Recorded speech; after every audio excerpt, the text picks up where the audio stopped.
எங்களுடைய நேரலையில் வருகிற எல்லோருக்கும் நவீன் நான் சொல்லுகிற விடயம், எங்களை யாருக்கும் பிடிக்க வேண்டாம். முதலிலே எங்களுக்கு பிடிக்க வேண்டும்.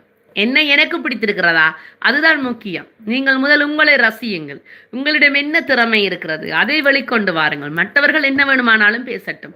நீங்கள் எடுக்கிற முடிவுகள், நீங்கள் எடுக்கிற உங்களுடைய செயல்கள் மற்றவர்களுக்கும் உங்களுக்கும் கேடு இல்லாமல் இருக்குமாக இருந்தால் நிச்சயமாக இறைவனும் அந்த பிரபஞ்சமும் நாங்களும் உங்களுடன் துணையாக இருப்போம். நவீன், மற்றவர்கள் ஒதுக்குகிறார்கள், மற்றவர்கள் அப்படி பேசுகிறார்கள், இப்படி பேசுகிறார்கள் என்று சொல்வதை விடுத்து அதற்கு காது கொடுக்காமல் நீங்கள் நல்லவராக, உங்கள் உள்ளத்தில் நீங்கள் தூய்மை உள்ளவராக, உங்கள் எண்ணம் சிந்தனை சரியாக இருந்தால் உங்களுடைய வாழ்க்கை அழகாக மாறும். நவீன், நாங்கள் யாரையும் சேர்த்து கொண்டு இந்த உலகுக்கு வரவில்லை. எல்லோரும் தனியே தனியத்தான் இந்த உலகத்துக்கு வந்திருக்கிறோம். இந்த உலகத்திலே எங்களுக்கு இறைவனால் கொடுக்கப்பட்டது தான் உறவுகள், அயலவர், நட்புகள் எல்லாம் இறைவன் தந்தது தான். ஏன் நான் வேறொரு நாட்டிலே பிறந்திருக்கலாம் இல்லையா, வேறு கண்டத்திலே பிறந்திருக்கலாம் இல்லையா, ஏன் இந்த இடத்திலே பிறந்திருக்கிறேன், ஏன் இந்த உறவுகள் தான் எனக்கு சொந்தமாக வந்தது, ஏன் இந்த அம்மா அப்பா, இந்த சகோதரம், இந்த அயல் தான் எனக்கு வந்திருக்கிறது, இந்த நாடு தான் எனக்கு ஏன் வந்திருக்கிறது என்றால் அது இறைவனாலே கொடுக்கப்பட்டது.